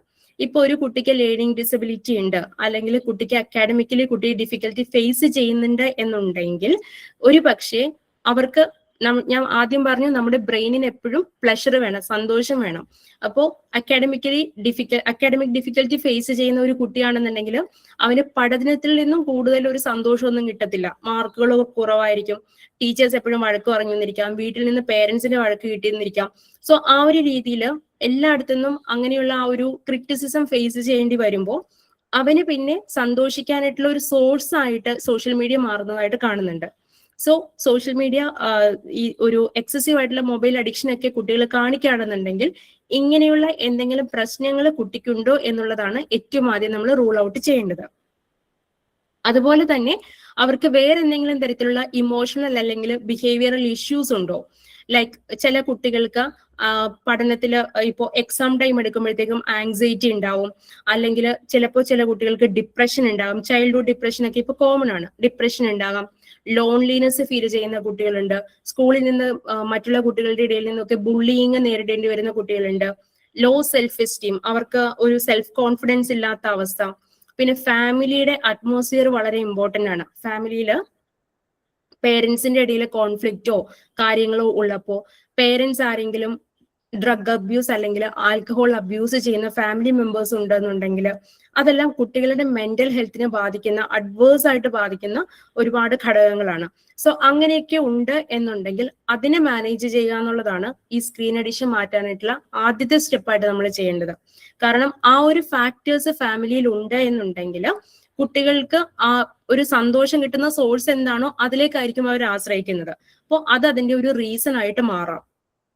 അങ്ങനെ അണ്ടർലൈൻ കണ്ടീഷൻസ്, എന്തുകൊണ്ടാണ് കുട്ടി ഈ സ്ക്രീനിലോട്ട് ഇത്രയും ഡിപ്പെൻഡന്റ് ആയിട്ട് പോകുന്നത് എന്നുള്ളതിന്റെ അണ്ടർലൈൻ കോസ് നമ്മൾ ഐഡന്റിഫൈ ചെയ്യേണ്ടത് ആവശ്യമാണ്. പിന്നെ ഇങ്ങനെയുള്ള പ്രശ്നങ്ങൾ ഒന്നും കുട്ടികൾക്കില്ല. ഇപ്പൊ ജസ്റ്റ് ഒരു കുട്ടി കണ്ടിന്യൂസ് ആയിട്ട് മൊബൈലിലോട്ട് അഡിക്റ്റഡ് ആയിട്ട് ഇരിക്കുകയാണ്, അവൻ ഒരുപാട് നേരം ടി വി ഇരുന്ന് കാണുകയാണ്, അങ്ങനെയൊക്കെ ഉണ്ടെന്നുണ്ടെങ്കിൽ നമ്മൾക്ക് നമ്മുടെ സൈഡിൽ നിന്നും ചെയ്യാനായിട്ടുള്ളത് അവർക്ക് ക്ലിയർ ആയിട്ടുള്ള ബൗണ്ടറി സെറ്റ് ചെയ്യുക എന്നുള്ളതാണ്. ഇപ്പോ ഈവനിങ്ങിൽ സ്കൂളിൽ നിന്നും വന്നു കഴിയുകയാണെന്നുണ്ടെങ്കിൽ കുട്ടികൾക്ക് ക്ലിയർ കട്ട് ഇൻസ്ട്രക്ഷൻസ് കൊടുക്കുക. ഇത്രയും നേരം മാത്രമാണ് നിനക്ക് കാണാനായിട്ട് സമയം തന്നിരിക്കുന്നത്. ആ ഒരു ഈവനിങ് ടൈമിൽ ക്ലിയർ ബൗണ്ടറീസ് സെറ്റ് ചെയ്യുക എന്നുള്ളത് വളരെ ഇമ്പോർട്ടന്റ് ആണ്. അതുപോലെ തന്നെ നമ്മൾ എന്താ പറയുന്നത്, സ്ക്രീൻ കർഫ്യൂസ് ഉണ്ടാക്കുക. ലൈക്ക് മുൻപ് പറഞ്ഞതുപോലെ 1 മണിക്കൂർ മുൻപെങ്കിലും, കിടക്കുന്നതിന് 1 മണിക്കൂർ മുൻപെങ്കിലും ബ്ലൂ ലൈറ്റ് എക്സ്പോഷർ സ്റ്റോപ്പ് ചെയ്യണം. പേരൻസ് ഒരു ഇൻസ്ട്രക്ഷൻ കൊടുത്തു കഴിഞ്ഞാൽ അതിൽ നിന്നും യാതൊരു രീതിയിലും വ്യതിചലിക്കാൻ പാടില്ല. നമ്മൾ ഇങ്ങനെയുള്ള കാര്യങ്ങളിൽ ഫ്ലെക്സിബിൾ ആവുകയാണെന്നുണ്ടെങ്കിൽ അത് കുട്ടികൾ ടേക്ക് ഇറ്റ് ഫോർ ഗ്രാൻഡഡ് എന്നുള്ള രീതിയിൽ അത് കൺസിഡർ ചെയ്യും. അവരെന്തെങ്കിലുമൊക്കെ കാര്യങ്ങൾ കിട്ടാൻ വേണ്ടിയിട്ടോ വേറെ എന്തെങ്കിലും കാര്യങ്ങൾക്ക് വേണ്ടിയിട്ടോ അവര് നമ്മൾ കൊടുക്കുന്ന റൂൾസ് ആൻഡ് റെഗുലേഷൻസ് ബ്രേക്ക് ചെയ്യും. അതുകൊണ്ട് എന്തെങ്കിലും നമ്മൾ സെറ്റ് ചെയ്ത് ക്ലിയർ കട്ട് ബൗണ്ടറീസ് സെറ്റ് ചെയ്യുകയാണെന്നുണ്ടെങ്കിൽ ആസ് എ പേരന്റ് നമ്മൾ അതിൽ തന്നെ ഉറച്ചു നിൽക്കേണ്ടത് ആവശ്യമാണ്. പിന്നെ രാത്രിയിൽ ഇൻ കേസ് യൂസ് ചെയ്യുകയാണെന്നുണ്ടെങ്കിൽ, ഈവനിങ് ടൈമിലൊക്കെ യൂസ് ചെയ്യുകയാണെന്നുണ്ടെങ്കിൽ അവരുടെ ആ ഒരു നൈറ്റ് മോഡ് ഇട്ട് അവരോട് കാണാനായിട്ട് പറയാം. അതുപോലെ തന്നെ നമ്മൾക്ക് ഇപ്പോൾ കണ്ടിന്യൂസ് ആയിട്ട് സ്ക്രീൻ യൂസ് ചെയ്തുകൊണ്ടിരിക്കുന്ന കുട്ടികളാണെന്നുണ്ടെങ്കിൽ അവർക്ക് നമുക്കറിയാം കണ്ടിന്യൂസ് ആയിട്ട് ഇപ്പോൾ നമ്മളാണെന്നുണ്ടെങ്കിലും ഇപ്പോൾ യൂട്യൂബിലൊക്കെ എന്തെങ്കിലും വീഡിയോസ് കണ്ടുകൊണ്ടിരിക്കുന്ന സമയത്ത് അതിൻ്റെ അകത്ത് എന്തെങ്കിലും അഡ്വർടൈസ്മെന്റോ കാര്യങ്ങളോ ഒക്കെ വരുമ്പോഴത്തേക്കും നമ്മൾ ചിലപ്പോൾ അടുത്ത വീഡിയോയിലോട്ട് മാറും, ആദ്യത്തെ വീഡിയോ സ്റ്റോപ്പ് ചെയ്യും. കാരണം അവിടെ ആ ഒരു ഫ്ലോ വരുന്നില്ല. ഫ്ലോ ഇല്ലാത്തപ്പോഴത്തേക്കും നമ്മുടെ ബ്രെയിൻ അത് അത്ര എൻജോയ് ചെയ്യത്തില്ല. ആ ഫ്ലോ ഉള്ളപ്പോഴാണ് അത്. ഇപ്പൊ നമ്മൾ ആഡ് ഫ്രീ ആക്കാനായിട്ടുള്ള റീചാർജ് ഒക്കെ ചെയ്തിട്ട് ആഡ് ഫ്രീ ആയിട്ടുള്ള ആപ്ലിക്കേഷൻസ് ഡൗൺലോഡ് ചെയ്തിട്ട് അത് കണ്ടിന്യൂസ് ആയിട്ട് കണ്ടുകൊണ്ടിരിക്കും. അപ്പൊ ആ ഒരു ബ്രേക്ക് വന്നാൽ ബ്രെയിനിന് അത്ര പ്ലഷർ കിട്ടത്തില്ല. അപ്പോൾ അതുപോലെ തന്നെ കുട്ടികളിലും നമുക്കത് പ്രാക്ടീസ് ചെയ്യാം. ലൈക്ക് ഇപ്പോ കണ്ടിന്യൂസ് ആയിട്ട് മൊബൈൽ കണ്ടുകൊണ്ടിരിക്കുന്ന ഒരു കുട്ടി അല്ലെങ്കിൽ മൊബൈലിൽ അഡിക്റ്റ് ആയിട്ടിരിക്കുന്ന ഒരു കുട്ടിയാണെന്നുണ്ടെങ്കിൽ അവൻ മൊബൈൽ എടുക്കുന്ന സമയത്ത് നമുക്കറിയാലോ ഏത് സമയത്ത് സ്കൂളിൽ നിന്ന് വരുന്നതെന്നും എടുക്കാൻ തുടങ്ങുന്നതെന്നും ഒക്കെ. അപ്പൊ ആ സമയമാകുമ്പോഴത്തേക്കും നമ്മുടെ വൈഫൈയുടെ ആ ഒരു സ്പീഡൊക്കെ നമുക്ക് കുറച്ച് കൺട്രോൾ ചെയ്യാനായിട്ടുള്ള കാര്യങ്ങളൊക്കെ മൊബൈൽ സെറ്റപ്പിലുണ്ട്. സോ ആ ഒരു സെറ്റിംഗ്സിൽ ചെന്നിട്ട് അതിന്റെ വൈഫൈയുടെ സ്പീഡ് കുറയ്ക്കുന്ന രീതിയിൽ സെറ്റിംഗ് ചെയ്ത് വെക്കുകയാണെന്നുണ്ടെങ്കിൽ ആ ഒരു ഫ്രീ ഫ്ലോ കുറയുമ്പോൾ പതിയെ ആ ഒരു സ്പീഡ് കുറയുമ്പോഴത്തേക്കും പതിയെ ആയിരിക്കും കണ്ടന്റ് വരുന്നത്. അപ്പൊ അവർക്ക് അത്രയും നേരം വെയിറ്റ് ചെയ്യുമ്പോഴത്തേക്ക് ആ ഒരു ബോറിംഗ് വരും. സോ അതെല്ലാം ചെറിയ ചെറിയ കാര്യങ്ങളാണ്, നമുക്ക് ചെയ്യാൻ പറ്റുന്ന ചെറിയ കാര്യങ്ങളാണ്.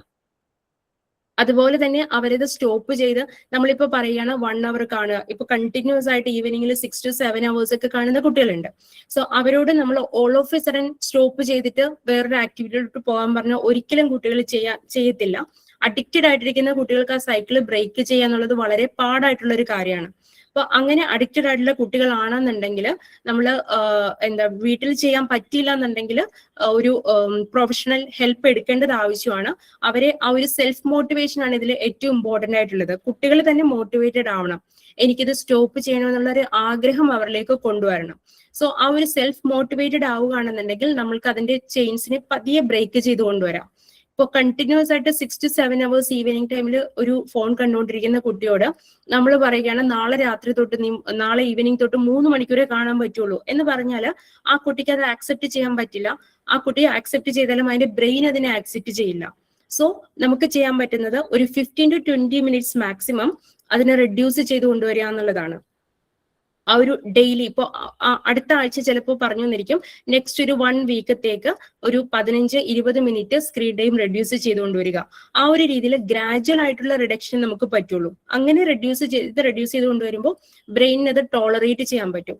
നമ്മൾ സാധാരണ രീതിയിൽ ഇപ്പോൾ ആൽക്കഹോളിക് ആയിട്ടുള്ള ഒരാളാണെന്നുണ്ടെങ്കിൽ all of a sudden alcohol stop ചെയ്യാന്നിരിക്കട്ടെ, സ്റ്റോപ്പ് ചെയ്യുമ്പോൾ അവരിൽ വിഡ്രോവൽ സിംറ്റംസ് ഉണ്ടാവും. അവർക്ക് ചിലപ്പോൾ ഷിവറിങ് ഉണ്ടാവും, ചിലപ്പോൾ ഫിറ്റ്സ് പോലെയുള്ള സംഭവങ്ങളൊക്കെ ഉണ്ടാവും. ആ ഒരു രീതിയിൽ തന്നെ മൊബൈലിൽ അഡിക്റ്റഡ് ആയിട്ടിരിക്കുന്ന ഒരു കുട്ടീനെ നമ്മൾ പെട്ടെന്ന് സ്റ്റോപ്പ് ചെയ്യുകയാണെങ്കിൽ വിഡ്രോവൽ സിംറ്റംസ് കുട്ടികൾ കാണിക്കാറുണ്ട്. ആങ്കർ ഔട്ട്ബേസ്റ്റ് ആയിട്ട് കാണിക്കാം, സാധനങ്ങൾ വലിച്ചെറിയാം, വീട്ടിൽ പലതരത്തിലുള്ള പ്രശ്നങ്ങൾ ഉണ്ടാക്കാം, അങ്ങനെയൊക്കെയുള്ള കുട്ടികളും ഉണ്ട്. സോ അതുകൊണ്ട് ഗ്രാജുവൽ ആയിട്ടുള്ള റിഡക്ഷനെ നമുക്ക് ഈ ഒരു ടൈമിൽ കൺട്രോൾ ആയിട്ട് ചെയ്യാനായിട്ട് പറ്റുള്ളൂ. പിന്നെ മുൻപ് പറഞ്ഞതുപോലെ ഒരു റോൾ മോഡൽ ആവുക എന്നുള്ളത് ഇമ്പോർട്ടന്റ് ആണ്. കുട്ടികളോട് പറയുമ്പോൾ നമ്മളത് പ്രവർത്തിച്ച് കാണിക്കണം. നമ്മൾ മൊബൈൽ നോക്കിക്കൊണ്ട് കുട്ടികളോട് പറഞ്ഞിട്ട് കാര്യമില്ല, നിങ്ങളത് സ്റ്റോപ്പ് ചെയ്യൂ എന്ന് പറഞ്ഞിട്ട് ഒരു കാര്യവുമില്ല. കൊച്ചു കുട്ടികളാണെന്നുണ്ടെങ്കിൽ നമുക്ക് പോസിറ്റീവ് റീഇൻഫോഴ്സ്മെന്റ് കൊണ്ടുവരാം. ഞാൻ പേരന്റിങ്ങിന്റെ ക്ലാസ്സിൽ പറഞ്ഞിരുന്നു നമുക്ക് പോസിറ്റീവ് റീഇൻഫോഴ്സ്മെന്റുകൾ എങ്ങനെ കൊണ്ടുവരാമെന്നുള്ളത്. ഇപ്പോൾ ഈ കുട്ടിയോട് നമ്മൾ പറയുകയാണ് 15-20 മിനിറ്റ് ആണ് അടുത്ത ആഴ്ച സ്ക്രീൻ ടൈം റെഡ്യൂസ് ചെയ്യാനായിട്ട് നമ്മൾ സെറ്റ് ചെയ്ത് വെച്ചിരിക്കുന്ന ഒരു ഗോൾ. ഇപ്പൊ പേരൻസിനോട് നമ്മൾ പറയണം, ഇൻ കേസ് ഈ കുട്ടി അടുത്ത ഒരാഴ്ച 15-20 മിനിറ്റ് സ്ക്രീൻ ടൈം റെഡ്യൂസ് ചെയ്തിട്ടുണ്ടെങ്കിൽ അവന് ഇഷ്ടമുള്ള എന്തെങ്കിലും ഒരു സാധനം വാങ്ങിച്ചു കൊടുക്കുക. അതൊരു പോസിറ്റീവ് റീഇൻഫോഴ്സ്മെന്റ് ആണ്. എന്റെ ബ്രെയിനിന് ആ ഒരു സമയത്ത് ആ ഒരു മോട്ടിവേഷൻ കിട്ടും, അത് ഞാൻ ഇന്നത് ചെയ്തത് കൊണ്ട് എനിക്ക് ഈ ഒരു സാധനം കിട്ടിയെന്നുള്ള രീതിയിൽ. അപ്പോൾ അത് റെഡ്യൂസ് ചെയ്തുകൊണ്ടുവരാനുള്ള ടെൻഡൻസി ബ്രെയിനിന് ഉണ്ടാവും. അതോടൊപ്പം അതിന്റെ സൈഡ് ബൈ സൈഡ് ആയിട്ട് നമ്മൾ സോഷ്യൽ ഇന്ററാക്ഷൻസ് കൂട്ടിക്കൊണ്ടുവരിക എന്നുള്ളത് ഇമ്പോർട്ടന്റ് ആണ്. ഇങ്ങനെ അഡിക്റ്റഡ് ആയിട്ടിരിക്കുന്ന കുട്ടികൾക്ക് ഫാമിലി മെമ്പേഴ്സിനോടും അവന്റെ പെയർ ഗ്രൂപ്പ്സിനോടും ഒന്നും യാതൊരു ഇന്ററാക്ഷനും ഉണ്ടാവില്ല. അവരുടെ പ്ലേ ആക്ടിവിറ്റീസ് എല്ലാം അവർ മറന്നു പോയിട്ടുണ്ടാവും. സോ അതിലേക്ക് പതിയെ കൊണ്ടുവരേണ്ടത്, ഇതിനോടൊപ്പം തന്നെ അത് കൊണ്ടുവരേണ്ടത് ആവശ്യമാണ്. അതുപോലെ തന്നെ കുട്ടികളോട് നമ്മൾക്ക് ഓപ്പൺ ആയിട്ട് കമ്മ്യൂണിക്കേറ്റ് ചെയ്യാം. ഈ ഒരു അഡിക്ഷൻ ഉണ്ട് എന്നുണ്ടെങ്കിൽ ഇതിന്റെ ഓൺലൈൻ ആയിട്ടുള്ള എന്തൊക്കെയാണ് അതിന്റെ റിസ്ക് ഫാക്ടേഴ്സ്, അതുപോലെ തന്നെ നമ്മൾ ഇത് യൂസ് ചെയ്യുന്നതിന്റെ ബെനിഫിറ്റ് എന്തൊക്കെയാണ്, പക്ഷെ അത് എക്സസ് ആയിട്ട് യൂസ് ചെയ്താൽ അതുകൊണ്ട് എന്തൊക്കെ കോംപ്ലിക്കേഷൻസ് ഉണ്ടാകാം എന്നുള്ള കുട്ടിയോട് ഒരു ഓപ്പൺ കമ്മ്യൂണിക്കേഷൻ നമുക്ക് ഉണ്ടാവണം. ഒരു അതോറിറ്റേറിയൻ പേരന്റിങ് സ്റ്റൈൽ ആണെന്നുണ്ടെങ്കിൽ, അതായത് നമ്മൾ എന്തെങ്കിലും പറയും കുട്ടികൾ അത് അനുസരിക്കണം എന്നുള്ള ഒരു പേരന്റിങ് സ്റ്റൈൽ ആണ് നമ്മളുടെ അപ്രോച്ച് എന്നുണ്ടെങ്കിൽ അത് കുട്ടികളിൽ ഭയങ്കര റിവെഞ്ച്ഫുൾ നേച്ചർ ഉണ്ടാക്കിക്കൊണ്ടുവരും. ഇത് മാറ്റി വെച്ചിട്ട് ഇന്ന് കിടന്നേ മതിയാവൂ എന്ന് പറയുമ്പോൾ അവിടെ അവൻ ഏതെങ്കിലും രീതിയിൽ അത് കാണാനായിട്ടുള്ള ടെംപ്റ്റേഷൻ കൂടത്തേ ഉള്ളൂ. മറിച്ച് കുട്ടികളുടെ കൂടെ നിന്ന് വേണം നമ്മൾ അതിനെ ആ ഒരു ബിഹേവിയറിനെ മോഡിഫൈ ചെയ്ത് കൊണ്ടുവരാനായിട്ട്. പോസിറ്റീവ് ആയിട്ടുള്ള ആ ഒരു parent child bonding relationship establish ചെയ്യണം. മൊബൈൽ അഡിക്ഷൻ എന്ന് പറയുന്നത് സാധാരണ ഒരു നമ്മളിപ്പോ എന്തെങ്കിലും അസുഖങ്ങൾ വരുമ്പോൾ കുട്ടികളെ കെയർ ചെയ്യുന്നത് എങ്ങനെയാണോ അതുപോലെ തന്നെ കെയർ ചെയ്ത് അവരെ വഴക്കിട്ടാൽ കാര്യമില്ല, അവരെ അവരുടെ കൂട്ടത്തിൽ നിന്ന് അവരെ കെയർ ചെയ്ത് മാറ്റിക്കൊണ്ടുവരേണ്ട ഒരു സംഭവമാണ് ഏതൊരു അഡിക്ഷനും. ആ ഒരു പേരന്റ് ചൈൽഡ് ബോണ്ടിങ് ക്രിയേറ്റ് ചെയ്തേ മതിയാവുള്ളൂ. ഇപ്പോ സാധാരണ നമ്മൾ പറയാറുണ്ട് കുഞ്ഞു കുട്ടികളില് മൊബൈൽ ഫോൺ നമ്മൾ കുട്ടികൾ കരഞ്ഞുകൊണ്ടിരിക്കുമ്പോഴത്തേക്കും അല്ലെങ്കിൽ ഫുഡ് കഴിച്ചില്ല എന്നുണ്ടെങ്കിൽ അവിടെയാണ് നമ്മൾ തന്നെയാണ് കുട്ടികളുടെ ആ ഒരു ടെൻഡൻസി കുഞ്ഞുങ്ങളിൽ വളർത്തിയെടുക്കുന്നത്, സ്റ്റാർട്ടിങ്ങിൽ കൊണ്ടുവരുന്നത്. കുട്ടി ഫുഡ് കഴിച്ചില്ല എന്നുണ്ടെങ്കിൽ പെട്ടെന്ന് തന്നെ കാർട്ടൂൺ കാണിച്ചുകൊണ്ട് ഫുഡ് കഴിപ്പിക്കുക. അപ്പൊ കുട്ടി അത് സന്തോഷത്തോടെ അതിലേക്ക് മുഴുകി ആ കാർട്ടൂണും കണ്ടുകൊണ്ട് ഫുഡ് കഴിക്കാനായിട്ട് സ്റ്റാർട്ട് ചെയ്യും. അവിടെയാണ് നമ്മൾ ഇനിഷ്യലി ആ കുട്ടിയുടെ മൊബൈലിലോട്ടുള്ള ഫസ്റ്റ് എക്സ്പോഷർ പേരൻസ് തന്നെയാണ് സാധാരണ രീതിയിൽ കൊടുക്കുന്നത്. നമ്മൾ കൊക്കെയിൻ എന്ന് പറയുന്ന ആ വസ്തുവിനെ കുറിച്ച് കേട്ടിട്ടുണ്ടാവും. അപ്പോ സാധാരണ പറയുന്നത് കുട്ടികൾ ഒരു അരമണിക്കൂർ മൊബൈൽ ഫോൺ കണ്ടിന്യൂസ് ആയിട്ട്, കുഞ്ഞു കുട്ടികൾ മൊബൈൽ ഫോൺ കണ്ടിന്യൂസ് ആയിട്ട് കാണുകയാണെന്നുണ്ടെങ്കിൽ 1 gram കൊക്കെയിൻ കഴിക്കുമ്പോൾ നമ്മുടെ ശരീരത്തിൽ നമ്മുടെ ബ്രെയിനിൽ എന്തൊക്കെ ചേഞ്ചസ് ഉണ്ടാകുമോ ആ സെയിം ചേഞ്ചസ് ആണ് ആ കുഞ്ഞുങ്ങളുടെ ബ്രെയിനിൽ ആ ഒരു സമയത്തെ ബ്ലൂ ലൈറ്റ് എക്സ്പോഷറും ഈ മൊബൈൽ എക്സ്പോഷറും കൊണ്ട് ഉണ്ടാവുന്നതാണ് പറയുന്നത്. സോ ആ ഒരു സമയത്ത് തന്നെ നമ്മൾ അതിന് എക്സ്പോഷർ കൊടുക്കുകയാണെന്നുണ്ടെങ്കിൽ ബ്രെയിൻ അതിനോടുള്ള ഒരു അഡിക്ഷൻ ടെൻഡൻസി കാണിക്കും. അപ്പോൾ അവിടെ തൊട്ട് സ്റ്റാർട്ട് ചെയ്യും ഈ ഒരു മൊബൈൽ അഡിക്ഷനിലേക്കുള്ള അവരുടെ ആ ഒരു പാത്വേ എന്ന് പറയുന്നത്. സോ പേരന്റിന്റെ കയ്യിലാണ് കുഞ്ഞുങ്ങൾ ഇപ്പോ ജനിച്ചു വീഴുന്ന കുഞ്ഞുങ്ങൾക്ക് മൊബൈൽ അഡിക്ഷൻ നമ്മൾ തന്നെയാണ് ഉണ്ടാക്കി കൊടുക്കുന്നത്. അതുകൊണ്ട് പേരൻസ് അതിനെക്കുറിച്ച് അവെയർ ആയിരിക്കണം. അഡിക്ഷന്റെ സൈക്കിൾ ഇതാണ്, ഈ ഒരു രീതിയിലാണ് അഡിക്ഷൻ വരുന്നത് എന്നുള്ളത് പേരൻസ് അവെയർ ആയിരിക്കണം. ഇൻ കേസ് നമുക്ക് അഡിക്റ്റഡ് ആയിട്ടിരിക്കുന്ന ഒരു കുട്ടിയിൽ, സ്കൂൾ ഗോയിങ് കുട്ടിയാണ്, അവൻ അഡിക്റ്റഡ് ആണ് എന്നുണ്ടെങ്കിൽ ഈ ഒരു രീതിയിലുള്ള കാര്യങ്ങളെല്ലാം നമ്മൾ ചെയ്തിട്ടും ഓക്കെ ആവുന്നില്ല എന്നുണ്ടെങ്കിൽ പ്രൊഫഷണൽ ഹെൽപ്പ് എടുക്കേണ്ടത് ആവശ്യമാണ്. നമുക്ക് സാധാരണ അഡിക്ഷൻ വരുമ്പോൾ നമ്മൾ കൊടുക്കുന്ന മരുന്നുകളും കാര്യങ്ങളൊക്കെ ഉണ്ട്. അതുപോലെ തന്നെ ഒരു സൈക്കാട്രിസ്റ്റിന്റെ അടുത്ത് ചെല്ലുകയാണെന്നുണ്ടെങ്കിൽ അതിനുള്ള ട്രീറ്റ്മെന്റിലോട്ടും കാര്യങ്ങളിലോട്ടൊക്കെ പോകേണ്ടതാണ്. അതുപോലെ മൊബൈൽ അഡിക്ഷനുള്ള കുട്ടികളിൽ ആങ്സൈറ്റിയും ഡിപ്രഷനും ഉണ്ടെന്നുണ്ടെങ്കിൽ അതിനായിട്ടുള്ള മെഡിക്കേഷൻസും കാര്യങ്ങളിലോട്ടും പോകണം. അല്ലെങ്കിൽ നമ്മൾ ഓൾ ഓഫ് എ സഡൻ ഇതൊരു സ്റ്റോപ്പ് ചെയ്യുകയാണെന്നുണ്ടെങ്കിൽ കുട്ടികൾ ഡിപ്രഷനിലോട്ടൊക്കെ പോയി സൂയിസൈഡ് ചെയ്യുന്ന കേസസ് വരെ വരാറുണ്ട്. അങ്ങനെയുള്ള കാര്യങ്ങളിലോട്ട് പോവാതെ അത് പ്രിവെന്റ് ചെയ്യണമെന്നുണ്ടെങ്കിൽ ഒരു നല്ല രീതിയിൽ ഒരു പ്രൊഫഷണലിന്റെ ഹെൽപ്പോടുകൂടെ വേണം നമ്മൾ ഈ ഒരു അഡിക്ഷൻ മാനേജ് ചെയ്യാനായിട്ട്. അത് ഇമ്പോർട്ടന്റ് ആയിട്ടുള്ള ഒന്നാണ്. ഇനി നിങ്ങൾക്ക് എന്തെങ്കിലും സംശയങ്ങളൊക്കെ ഉണ്ടെങ്കിൽ ഡിസ്കസ് ചെയ്യാം.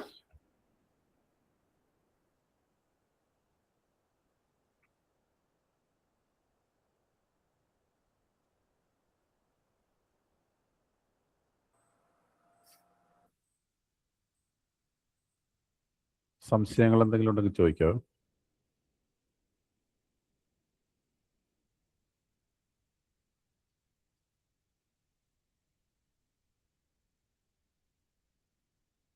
Any doubts?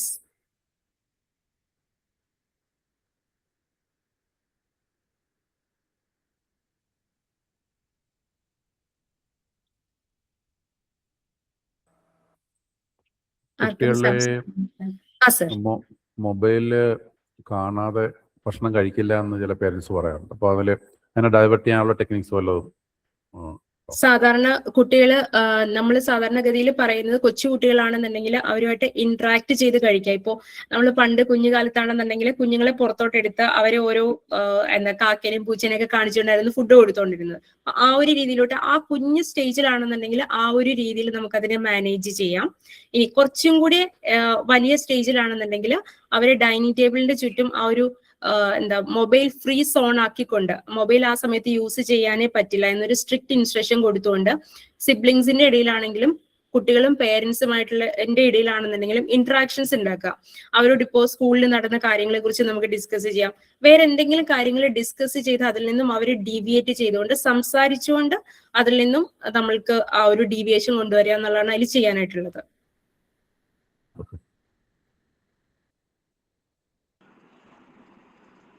ഈ മൊബൈൽ ഫോണിന് അഡിക്റ്റ് ആയിട്ടുള്ള കുട്ടികൾ അപ്പോൾ നമ്മൾ കുറച്ച് കഴിയുമ്പോൾ ഫോൺ മാറ്റി വെച്ചിരിക്കട്ടെ, അപ്പോൾ ആ ഒരു ടൈമിൽ അവർ കൂടുതലായിട്ട് വയലന്റ് ആകുന്നു. അത് എത്രത്തോളം ഈ കൗൺസിലിംഗ് അവരെ ഹെൽപ്പ് ചെയ്യുന്നുണ്ട്? കാരണം സാധാരണ പേരൻസിന് വീണ്ടും അത് വയലന്റ് ആയി കഴിയുമ്പോൾ അവർ വീണ്ടും യൂസ് ചെയ്യാൻ പറയും, ഫോൺ വെച്ചു കൊടുക്കും. കാരണം ഇത് എന്ത് ചെയ്യണം എന്നറിയില്ലാത്തൊരവസ്ഥ വരുമല്ലോ. അപ്പോൾ കൗൺസിലിങ്ങിന് വരാൻ പേടിയുള്ളവർ കാണും. അതല്ലെങ്കിൽ ഇതൊരു സാധാ കൗൺസിലിംഗ് ആണെങ്കിലോ കുട്ടികൾക്ക് നമ്മൾ കൊടുക്കുന്നത്. അപ്പൊ അതുകൊണ്ട് എന്തെങ്കിലും കൂടുതൽ ചേഞ്ചസ് അവർക്ക്, അത് ഞാൻ പേരൻസിനായിട്ട് ഞാൻ ചോദിച്ചത്, അപ്പൊ അത് കൊടുക്കുന്നതുകൊണ്ട് പ്രയോജനം കുട്ടികൾക്ക് കാണുന്നുണ്ടോ എന്നുള്ളതൊന്ന് എക്സ്പ്ലെയിൻ ചെയ്യാവോ? ഓക്കെ, സാധാരണ രീതിയിൽ കൗൺസിലിംഗിൽ കുട്ടികൾ അഡിക്റ്റഡ് ആയിട്ട് വരുന്ന സമയത്ത് നമ്മൾ അതിന്റെ എന്തുമാത്രം സിവിയർ ആയിട്ടാണ് ഈ കുട്ടി യൂസ് ചെയ്തുകൊണ്ടിരിക്കുന്നതെന്ന് അസസ് ചെയ്യേണ്ടത് ആവശ്യമാണ്. അതുപോലെ തന്നെ ഞാൻ മുമ്പ് പറഞ്ഞതുപോലെ കുട്ടികൾക്ക് എന്തെങ്കിലും അക്കാഡമിക് ഡിഫിക്കൽട്ടീസോ ADHDയോ അങ്ങനെ എന്തെങ്കിലും പ്രശ്നങ്ങൾ ഉണ്ടോ എന്നുള്ളതൊക്കെ ചെക്ക് ചെയ്യണം. ഇൻ കേസ് അങ്ങനെയൊന്നുമില്ല, ഈ കുട്ടി ജസ്റ്റ് ഇങ്ങനെ മൊബൈൽ യൂസ് ചെയ്തുകൊണ്ടിരിക്കുകയാണ്, വേറൊരു പ്രശ്നങ്ങളും ഒന്നുമില്ല എന്നുണ്ടെങ്കിൽ ഗ്രാജുവൽ റിഡക്ഷൻ മാത്രമേ പറയാറുള്ളൂ. മുൻപ് ഞാൻ ജസ്റ്റ് ഒരു കേസ് പറയാം. ഒരു മദർ ഒരു കൊച്ചിനെയും കൊണ്ട് വന്നിരുന്നു. 8th സ്റ്റാൻഡേർഡിൽ പഠിക്കുന്ന ഒരു കുട്ടിയായിരുന്നു. ആ കുട്ടി ഭയങ്കരമായിട്ട് അഡിക്റ്റഡ് ആയിരുന്നു. അപ്പൊ ആ അഡിക്റ്റഡ് സ്റ്റേറ്റ് കണ്ടപ്പോഴത്തേക്കും നമ്മൾ പറഞ്ഞതാണ് ആ കുട്ടിയോട് രാത്രി ആ കുട്ടി കണ്ടിന്യൂസ് ആയിട്ട് ഒരു 1 o'clock 2 o'clock വരെയാണ് മൊബൈൽ കണ്ടുകൊണ്ടിരുന്നത്. അപ്പോൾ അത്രയും നേരം നമുക്ക് ഒറ്റയടിക്ക് സ്റ്റോപ്പ് ചെയ്ത് 10 മണിക്ക് മൊബൈൽ സ്റ്റോപ്പ് ചെയ്യണമെന്ന് പറയാൻ പറ്റത്തില്ല. കാരണം വിഡ്രോവൽ സിംറ്റംസ് കുട്ടി കാണിച്ചിരിക്കും. അപ്പോൾ ഗ്രേഡഡ് ആയിട്ടുള്ള എക്സ്പോഷർ ഒരു 15 to 20 മിനിറ്റ്സേ അന്ന് സ്റ്റോപ്പ് ചെയ്തിട്ട്, അതായത് ഒരു 2 o'clock വരെ കാണുന്ന കുട്ടിയാണെന്നുണ്ടെങ്കിൽ മാക്സിമം ഒരു 1:30 ആവുമ്പോൾ അന്നത്തെ ദിവസം സ്റ്റോപ്പ് ചെയ്ത് നമുക്ക് ഗ്രേഡഡ് ആയിട്ട് എക്സ്പോഷർ കൊടുക്കാം എന്നുള്ളത് പേരൻസിനോടും പറഞ്ഞു മനസ്സിലാക്കി. പക്ഷെ അന്ന് വീട്ടിൽ ചെന്ന് കഴിഞ്ഞിട്ട് അമ്മ രാത്രി ഒരു 10-11 ആയപ്പോഴും കുട്ടിയുടെ കയ്യിൽ നിന്ന് മൊബൈൽ ഫോൺ വാങ്ങിച്ച് മാറ്റി അവര് ലോക്കറിൽ കൊണ്ട് പൂട്ടി വെച്ചു. സോ ആ കുട്ടി ഭയങ്കരമായിട്ട് വയലന്റ് ആയി. വീട്ടിൽ പല പ്രശ്നങ്ങളും അന്ന് രാത്രിയിൽ ഉണ്ടായി. സോ ആ ഒരു ഇതിലേക്ക് പോവാതിരിക്കാൻ വേണ്ടിയിട്ടാണ് ഈ ടൈം റെഡ്യൂസ് ചെയ്ത് കൊണ്ടുവരണമെന്ന് പറയുന്നത്. ഇൻ കേസ് കുട്ടികൾക്ക് ഈ പറയുന്ന രീതിയിൽ ആങ്കർ ഔട്ട്ബേസ്റ്റോ ദേഷ്യമോ അങ്ങനെയുള്ള കാര്യങ്ങളൊക്കെ കൂടുതലാണെന്നുണ്ടെങ്കിൽ അതിന് മെഡിക്കൽ സപ്പോർട്ടും ഇതിനോട് ഒപ്പം തന്നെ ആവശ്യമാണ്. കുട്ടികൾ ഭയങ്കരമായിട്ട് ഇറിറ്റേറ്റഡ് ആവുക, സാധനങ്ങൾ വലിച്ചെറിയുക, ഉപദ്രവിക്കുക, അങ്ങനെയുള്ള നേച്ചറിലോട്ടും പോകാറുണ്ട്. അങ്ങനെയുള്ള കുട്ടികളുടെ ടെൻഡൻസി ഉണ്ട് എന്നുണ്ടെങ്കിൽ ഇതിനോടൊപ്പം നമ്മൾ ഈ ഒരു എക്സ്പോഷർ പതിയെ സ്റ്റോപ്പ് ചെയ്യുന്നതിനോടൊപ്പം തന്നെ മെഡിക്കൽ സപ്പോർട്ടും ആവശ്യമാണ് ആ ഒരു ആങ്കറിനെ കുറയ്ക്കാൻ വേണ്ടിയിട്ട്. അപ്പൊ അതൊക്കെ കൂടിയാണ് അത് മാനേജ് ചെയ്യാൻ പറ്റുള്ളൂ.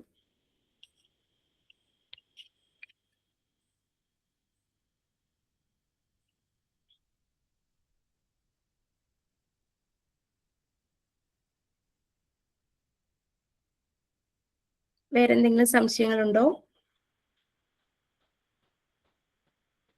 മറ്റു ഡൗട്ട്സ് ഒന്നും ഇല്ലെന്ന് കരുതുന്നു. താങ്ക് യു മേജർ അമേക്ക ഫോർ ദിസ് ക്ലാസ്. മറ്റൊരു ക്ലാസ്സുമായിട്ട് വീണ്ടും എത്താം. Thank you all. Good night. Good night.